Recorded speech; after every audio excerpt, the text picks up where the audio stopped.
Hi students, ఈరోజు క్లాస్లో మనము అభ్యసనం గురించి తెలుసుకుంటున్నాము. అభ్యసనం అనేది మనోవిజ్ఞాన శాస్త్రంలో అతి ప్రధానమైనటువంటి అంశంగా పేర్కొంటారు. ఎన్నో అంశాలు ఉన్నప్పటికీ అభ్యసనం అనేది చాలా ప్రధానమైనటువంటిది. అభ్యసనం అంటే నేర్చుకోవడం, గ్రహించడం, అభ్యసించడం. కాబట్టి ఇది మనోవిజ్ఞాన శాస్త్రంలో కీలక పాత్ర పోషించినటువంటిది. మరి అభ్యసనం యొక్క లక్షణాల్లో అభ్యసనానికి కొన్ని సోపానాలు ఉన్నాయి. అభ్యసన సోపానాల్లో ఒకటి నంబర్ 1 అవసరం ఏర్పడడం. రెండవది లక్ష్యాన్ని చేరుకోవడం. మూడవది లక్ష్యాన్ని చేరుకునేటప్పుడు కొన్ని అవరోధాలు ఏర్పడడం. నాలుగవది ఆ లక్ష్యాన్ని విజయవంతంగా చేరుకోవడం. ఇవి ముఖ్యంగా అభ్యసనంలో ఉన్నటువంటి సోపానాలు, స్టెప్స్ గా పేర్కొంటారు. కాబట్టి దీనికి కథ మాదిరిగా చెప్పుకున్నట్లయితే ఆ కాకి అదేవిధంగా కుండలో లోతుగా ఉన్నటువంటి నీళ్లు, కాకి దాహం ఏర్పడినప్పుడు ఏ విధంగా అది నీళ్ళని తీసుకోవడం జరుగుతుంది. కాబట్టి దాని యొక్క లక్ష్యం, అవసరం, కాకి నీరు కావాలనే ఒక అవసరం. అది సాధారణంగా కుండలో వెళ్ళడం, నీరు తీసుకోవడం ఒక లక్ష్యం. ఓకే, నీరు తాగడానికి కాకి నీరు అందకపోవడం, చివరికి గులకరాలు తెచ్చి ఆ యొక్క కుండలో వేసిన నీరు పైకి రావడం, అది విజయవంతంగా చేరుకోవడం. అంటే ఈ విధంగా ఒక లక్ష్యం. దీంట్లో ఉన్నటువంటి సోపానాల్లో, స్టెప్స్ లో ఈ 4 రకాలుగా ఒక కథ ద్వారా మనము తెలుసుకుంటున్నాం. కాబట్టి అవసరాలు ఏర్పడుతూ ఉంటాయి. అవసరాలను మనము మన గమ్యస్థానాన్ని, మన యొక్క లక్ష్యాన్ని నెరవేర్చుకోవడానికి తోడ్పడుతూ ఉంటుంది. అభ్యసనం యొక్క లక్షణాల్లో అభ్యసనం ప్రతి జీవిలో జరుగుతుంది. అభ్యసనం అనేది ప్రతి జీవిలో జరుగుతుంది. సృష్టిలో ఉన్నటువంటి ప్రతి జీవిలో కూడా అభ్యసనం జరుగుతూ ఉంటుంది. అభ్యసనం అంటే సాధారణ మనము నేర్చుకోవడం. ఈ అభ్యసనానికి సహజాతాలు ఉంటాయి. సహజాతాలు అంటే పుట్టుకతో ఏర్పడేవి సహజాతాలు, ఇన్స్టింక్ట్స్ అంటారు. సహజాతాలు పుట్టుకతో వస్తాయి. పుట్టుకతో వచ్చే మనకు జీవులు కొన్ని తెలుసు. వాటి లక్షణాలు వాటి చెప్పుకున్నట్లయితే ఆ కోకిలకు పాట ఎవరు నేర్పలేదు, చేపకు ఈత ఎవరు నేర్పలేదు. ఓకే, అదే విధంగా నెమలికి నాట్యం కూడా ఎవరు నేర్పలేదు. ఎట్లా వచ్చాయి? ఇవి పుట్టుకతో వచ్చాయి. కాబట్టి పుట్టుకతో వచ్చే అభిరుచులను సహజాతాలు అంటారు. కాబట్టి ఇవి పుట్టుకతో వచ్చినటువంటివి. ఇక మనము పుట్టిన తర్వాత ప్రతి జీవి అభ్యసించడం, నేర్చుకోవడం, అనుకరణ చెందడం, ఇవన్నీ కూడా ఉంటాయి. కాబట్టి ఈ అభ్యసనం అనేది ప్రతి జీవిలో జరుగుతుంది. ప్రతి జీవిలో అభ్యసనం జరుగుతూ ఉంటుంది. అభ్యసనం నిరంతర ప్రక్రియ. It is a continuous process. అభ్యసనం అనేది నిరంతరంగా జరిగే ప్రక్రియ, ఆగిపోదు. సృష్టిలో ప్రాణే కాకుండా, మనిషే కాకుండా ప్రతి జీవి కూడా ఏదో ఒకటి అభ్యసించడం, ఏదో ఒకటి నేర్చుకోవడం జరుగుతూ ఉంటుంది. అది యాదృచ్ఛికంగా జరగవచ్చు. ఓకే, అదే విధంగా మనకు వాటిని కూడా జరగడానికి ఆస్కారం ఉంటుంది నేర్చుకోవడంలో. కాబట్టి అలాంటిది ఇది నిరంతర ప్రక్రియ, కంటిన్యూస్ ప్రాసెస్ గా పేర్కొంటారు. అభ్యసనం అనేది శారీరక, మానసిక పరిణతిపై ఆధారపడి ఉంటుంది. ఈ అభ్యసనం అనేది శారీరక మానసిక పరిణతి, ఫిజికల్ అండ్ మెంటల్ మెచ్యూరిటీపై ఆధారపడి ఉన్నటువంటిది ఈ యొక్క లర్నింగ్, అభ్యసనం. అదే విధంగా అభ్యసనం అనేది ఒక ప్రక్రియ, ఇట్ ఈస్ ఎ ప్రాసెస్. అభ్యసనం అనేది ఒక ప్రాసెస్, ఒక ప్రక్రియ. అదొక ఫలితం కాదు, ఫలితంగా ఉండదు. సో కాబట్టి ఈ అభ్యసనం అనేది ఒక ప్రక్రియ కింద మనము చెప్పుకుంటాం. అభ్యసనము బదలాయింపు జరుగుతుంది. అభ్యసనంలో లర్నింగ్ అనేది ఇట్ ఈస్ ట్రాన్స్ఫరబుల్. బదలాయింపు చేసుకోవచ్చు అభ్యసనాన్ని. అభ్యసనం అనేది బదలాయింపు చేసుకోవచ్చు. కాబట్టి ఇది బదలాయించబడే ప్రక్రియ కింద పేర్కొంటారు. అభ్యసనము సమయోజనము, విషమయోజనము అంటే మాలాడ్ చేస్తుంది. కాబట్టి ఇక్కడ సమయోజనానికి విషమయోజనాలు కూడా మరి ఉండడానికి ఆస్కారం ఉంటుంది. కాబట్టి ఈ అభ్యసనంలో ఉన్నటువంటి లక్షణాలు, క్యారెక్టరిస్టిక్స్ ఆఫ్ ది లెర్నింగ్, ఇవన్నీ కూడా వాటి లక్షణాల కింద పేర్కొంటాం. మరి అభ్యసనం అనేది అభ్యసనాన్ని నిర్ణయించే కారకాలు ఉన్నాయా? అభ్యసనాన్ని నిర్ణయించే కారకాల్లో మరి మొట్టమొదట ఒకటి అభ్యసనం నిర్ణయించే కారకాల్లో ఒకటి సంసిద్ధత, రెండవది పరిపక్వత, మూడవది ప్రేరణ. ఈ మూడు కూడా అభ్యసనాన్ని నిర్ణయించే కారకాలు. సో మరి ఇక్కడ సంసిద్ధత, రెడీనెస్.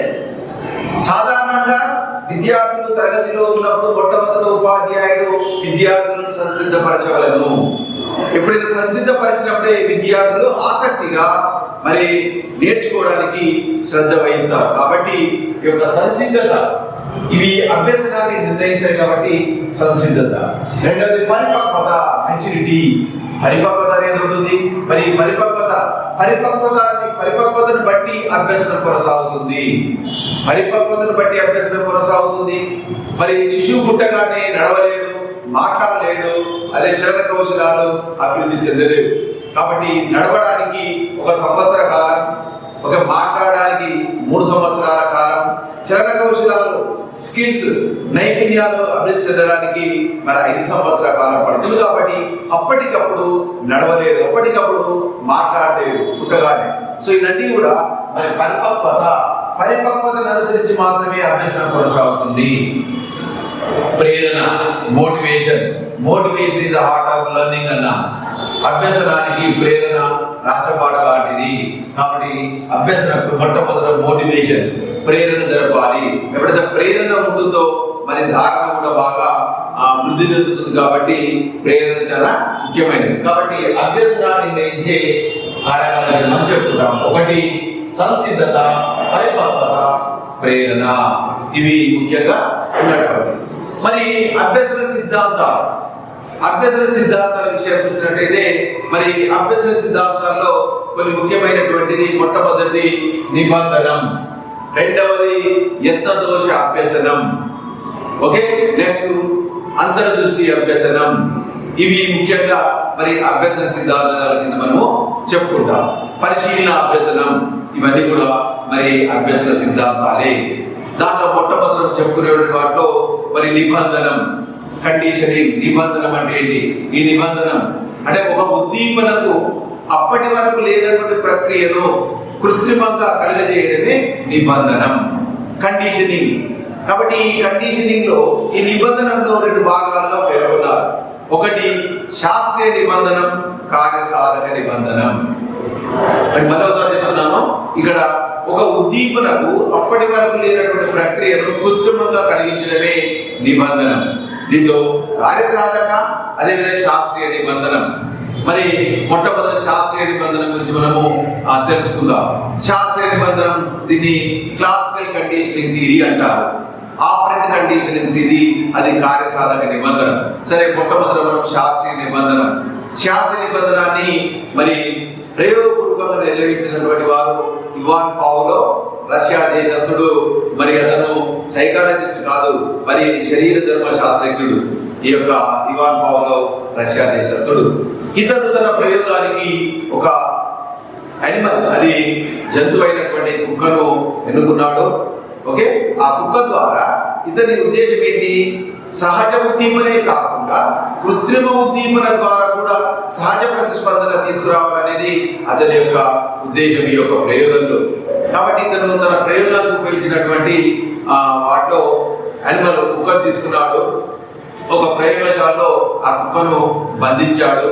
ఓకే, దాని నోట్లో ఉన్నటువంటి లాలాజలం ఒక ట్యూబ్ అమర్చాడు. ఆ ట్యూబ్ కొనని ఒక కొలజాడిలో పెట్టాడు. ఇతని ఉద్దేశం ఏంటి? సహజ ఉద్దీపన అంటే ముఖ్యంగా ఇక్కడ మరి ఆహారం, కృత్రిమ ఉద్దీపన అంటే గంట, ఆర్టిఫిషియల్ స్టిములస్ గంట వస్తుంది, నేచురల్ అన్నప్పుడు ఆహారం వస్తుంది. కాబట్టి సహజ ఉద్దీపన ఆహారం, కృత్రిమ ఉద్దీపన గంట. సహజ ఉద్దీపనకు సహజ ప్రతిస్పందన వస్తుంది, లాలాజలం స్రవించబడుతుంది. కానీ కృత్రిమ గంట ద్వారా కూడా అతను లాలాజలం స్రవించజేయడం రాబట్టాడు. సో ఇక్కడ ఏంటంటే ముఖ్యంగా మరి ఇతను తన ప్రయోగంలో చేసినటువంటిది ముఖ్యంగా మరి ఇతను గంట కొట్టాడు మొదటి అంటే ఈ యొక్క నిబంధనానికి ముందు గంట కొడితే ఎలాంటి లాలాజలం స్రవించలేదు, ఎలాంటి ప్రతిస్పందన లేదు. గంట కొట్టిన తర్వాత ఆహారం ఇచ్చాడు, ఆహారం ఇవ్వడంతో లాలాజలం స్రవించాడు. ఈ విధంగా పలుమార్లు అనేక సార్లు ఈ విధంగా చేశాడు. గంట కొట్టడం, ఆహారం ఇవ్వడం, గంట కొట్టడం, ఆహారం ఇవ్వడం, ఈ విధంగా సహజ దాన్ని గంటకి ఆహారానికి నిబంధనలు ఏర్పరిచాడు. ఒక కండిషనింగ్ అయిపోయింది. అంటే కుక్కకి ఎప్పుడైతే గంట కొడతారో అప్పుడు ఆ విధంగా ఆహారము వస్తుందని తెలిసి లాలాజలం స్రవించేది. కానీ తర్వాత థర్డ్ స్టేజ్ లో నిబంధన తర్వాత ఇక్కడ ఏమైంది, గంట కొట్టిన కూడా దాంట్లో ఉన్నటువంటిది ఏంటి, తప్పనిసరిగా ఆహారం వస్తుందనే విషయం తెలుసు కాబట్టి గంట కూడా లాలాజలం స్రవించబడింది. అంటే కృత్రిమ ఉద్దీపన కూడా మనకు సహజ ప్రతిస్పందన రాబట్టడం జరిగింది. సో కాబట్టి ఇక్కడ మనకు కృత్రిమ ఉద్దీపన గంట, మరి సహజ ఉద్దీపన ఆహారం. కాబట్టి గంటకి ఆహారానికి జోడించాడు. సరే, ఇది ఒక విధమైన ప్రయోగం ద్వారా అతను చేశాడు. ఈ ప్రయోగంలో కొన్ని కొన్ని స్టెప్స్ ఉన్నాయి.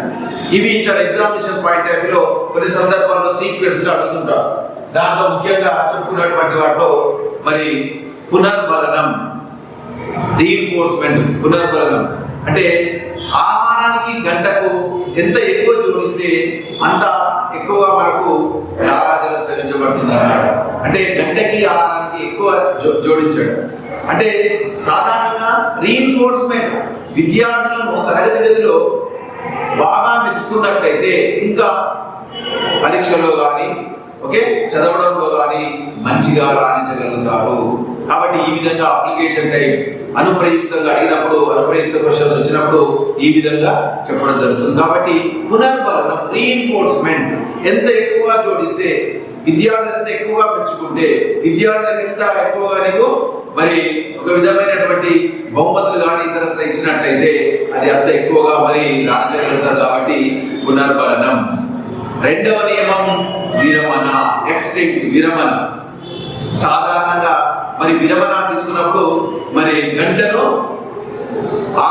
గంటకు జోడించాడు కాబట్టి దీన్ని గంట కొట్టేటప్పుడు ఆహారం వస్తున్న విషయం తెలుసు కుక్కకి. కానీ ఇతను గంట కొట్టి ఆహారం ఇవ్వకపోవడం వల్ల ఏమైంది, అది లాలాజలం స్రవించడం మానేసింది. అంటే ఇక్కడ విరమణ జరిగింది. సో కాబట్టి ఇక్కడ లాలాజలం స్రవించబడలేదు, ఎక్స్టింక్ట్ అయిపోయింది, ఆహారం రానందుకు. కాబట్టి అలాంటిది విరమణ.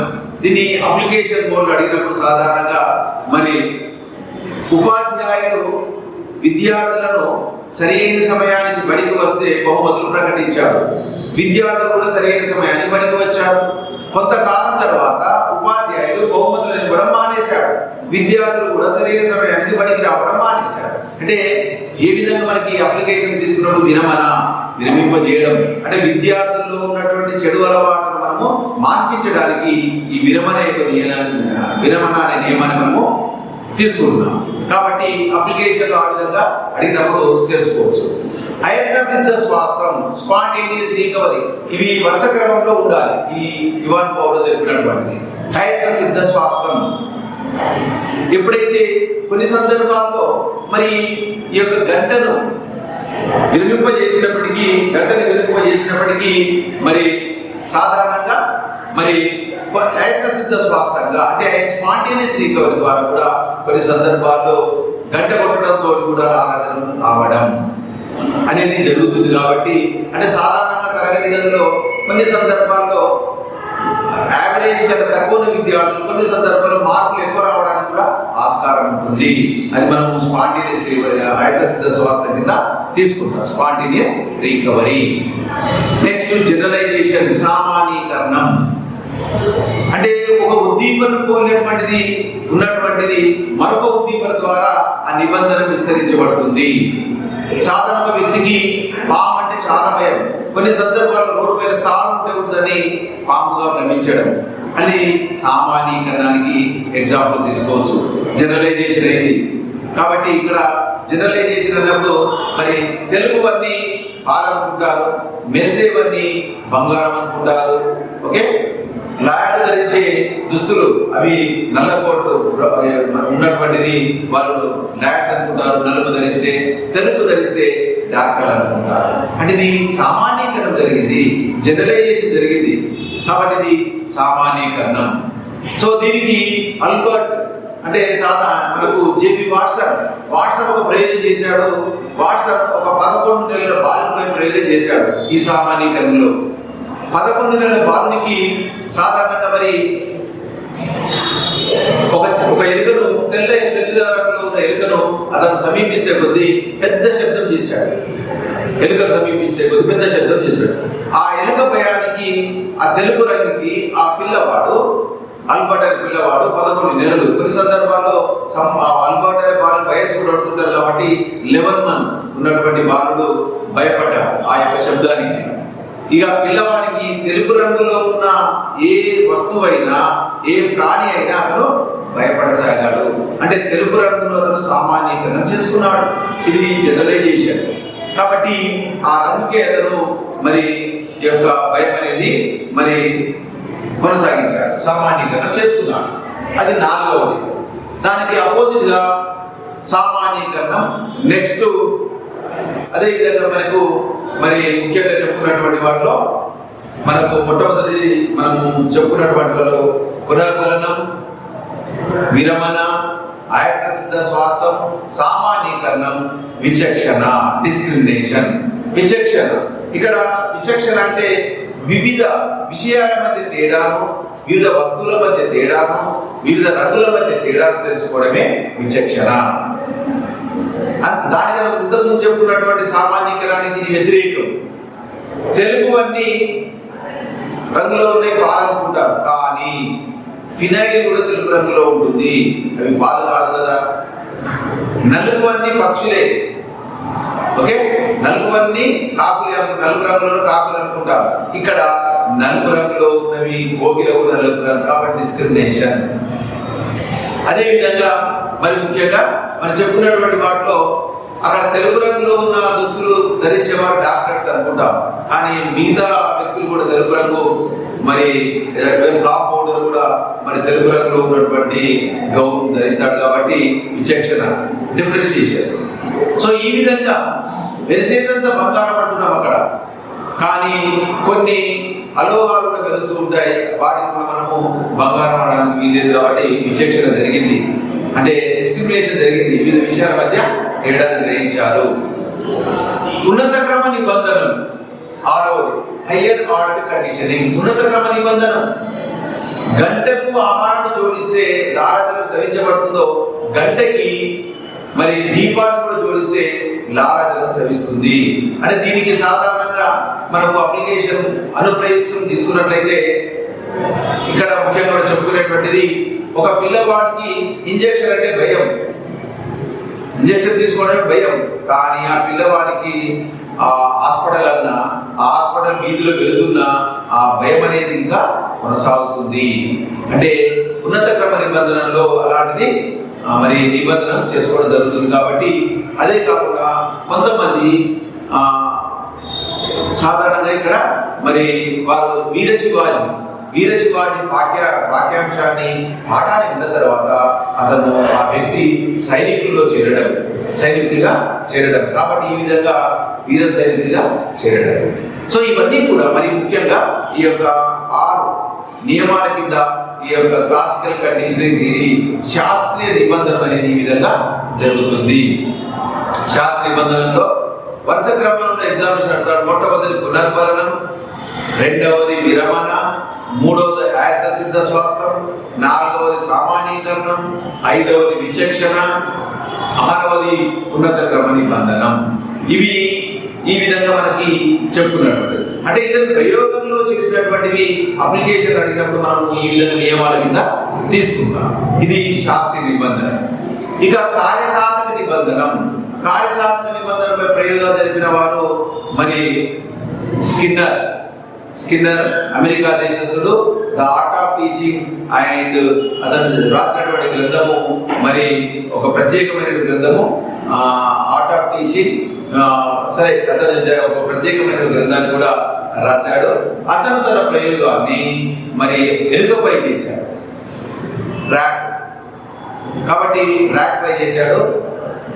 ర్యాట్ అతను ఉపయోగించినటువంటి ఎక్స్పెరిమెంట్ కి స్కిన్నర్ బాక్స్ అని పేరు పెట్టాడు. ఆ బాక్స్ కి స్కిన్నర్ బాక్స్.